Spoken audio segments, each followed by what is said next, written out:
So this is a good question, and it comes up in many forms in various ways quite often. Like, it's not an easy thing to do, but the answer to that is kind of like what you've already done. It is first recognizing these beliefs. Well, first of all, it's noticing that you even have these beliefs, because you'll never fix what you don't notice. But then it's recognizing these beliefs for what they are and really criticizing them and questioning them and asking if they really actually make sense. Now, basically what all of this comes down to is, like, if you looked at the confidence quick start bonus that I did, that you got when you first joined the course, it's very, very old, and my fashion and my hair and that is so bad, it's embarrassing.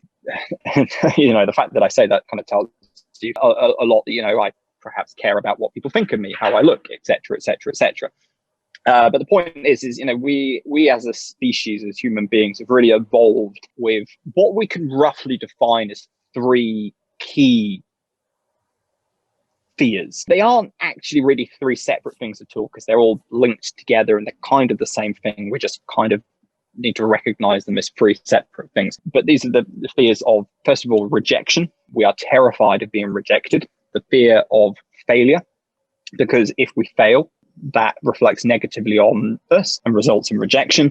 And the fear of embarrassment, which is really, again, all tied up with this idea of rejection and being, pushed out and seen negatively by other people. The reason we have evolved with these fears is because if you go back 100,000 years, far enough, these fears are actually very important and really necessary for our survival. We lived in tribes, in groups of people, and we were totally reliant, just like many animals are now, on the herd, on the group for survival. Like a human being that got kicked out and was left by themselves wouldn't really last very long, because there were wild animals attacking us, not to mention other tribes of people, and we're all killing each other and doing what human beings do. And so it was very important to maintain a very tight relationships with people in the group, so that we wouldn't be rejected and kicked out. I.e., rejection equals death was basically how it was. Now, human beings have evolved incredibly quickly.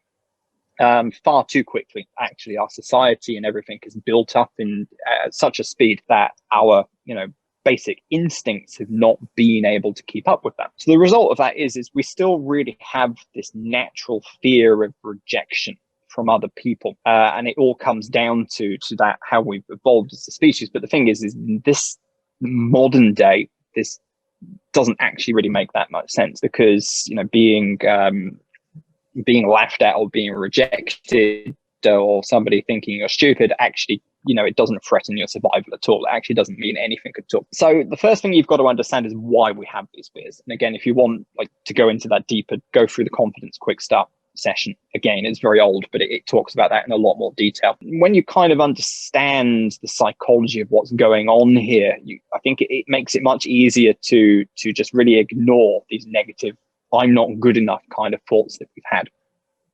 Of course, it's more complicated than that. These ideas, these beliefs build up a lot over time from a lot of different experiences. It could be, people who have very harsh, very overcritical parents who tend to then be very overly critical of themselves and seek perfectionism in themselves. Negative experiences where you fail can then, compound in memory, and then you start to associate these meetings and things that are coming up with those negative experiences. You believe the same thing is going to happen again. But that's going to be different for everybody, because everybody's had a different experience of life. You've just got to start to recognize what's going on and think about it objectively. And what I mean by that is, like, when you say to yourself, well, is my English good enough? No, it's not. Well, that's very subjective. Because, what does that actually mean? Because you feel like it's not, but somebody else would say absolutely it is. So therefore, there has to be an objective reality in there somewhere. So you need to think about your beliefs and your feelings, and this fear and the nerves that come before a meeting or something like that. Think about them objectively. Ask yourself, can I do this job? Am I prepared for this?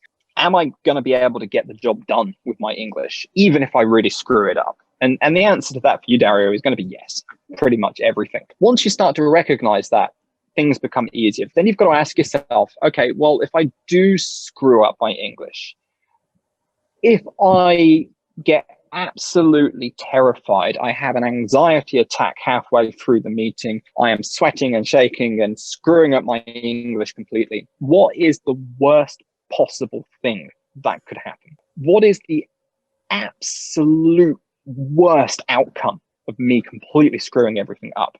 And you'll probably realize that absolute worst outcome probably isn't that bad anyway. But still ask yourself, what is the worst possible outcome? Then ask yourself, okay, well, if that happens, what would I need to do to then fix that? And you'll probably also find that that is also actually quite simple. And once you've got that clear in your mind and you've kind of got a plan B, so if you do completely screw it up, then you're essentially free to completely screw it up. Now, the important thing here is the absolute worst outcome basically never happens. Like it just doesn't. Even if you get a negative result because you screwed up your English, it's probably going to be, not half as bad as you expected. The other thing you've always got to ask yourself is, one, if I screw up, do these people I'm talking to, do they actually care about my English? As long as I communicate to them well enough that they understand and the job gets done quickly and easily without any hassle, do they really care? And the chances are the answer to that is no. Then you've got to ask yourself, do I actually care what these people think anyway? If these people do say, oh my God, she made a mistake with her English, or she's so stupid, she must be so uneducated. Do I actually give a shit what they think? Are they important enough in my life that it actually matters? And it's really just a case of every time you have these feelings, every time you have these anxieties surrounding, your English and what you're going to do. And it's really just a case of, just asking yourself these questions relentlessly and really just answering them critically and objectively, rather than getting caught up in the feeling, in the emotion, which then is just a spiral of death because it just, it just escalates and it gets worse. You need to kind of just slow down and just say, what are the worst possible outcomes? What would I need to do to fix it? Do I care if these people think I'm stupid because of my English? Will they really care anyway? And the chances are they won't. I mean, you wouldn't care what people thought about you if you realize just how little they do, because that's what people are like. We're all basically looking at me and me only. Now, it's not necessarily an easy thing to do, and it's not necessarily a fast thing. But what you will find is as you do this again and again and again and again, and you constantly join a meeting, it goes fairly okay. It was better than you expected. No, you didn't really care what they thought. No, they didn't really care about your English either. And then you do it again at another meeting and then again in another situation. Well, this is then going to start to reassociate those experiences. And suddenly, what before was this hugely embarrassing, hugely negative experience, objectively speaking, exactly the same, probably no different, then starts to become a more positive thing. And your brain basically gets good at what you feed it. So if you get good at seeing the good things in the meeting and, not completely screwing up and seeing the successes rather than the failures, then over time, it's going to start to see all of these things as being much, much easier. Does that make sense? Yeah, absolutely.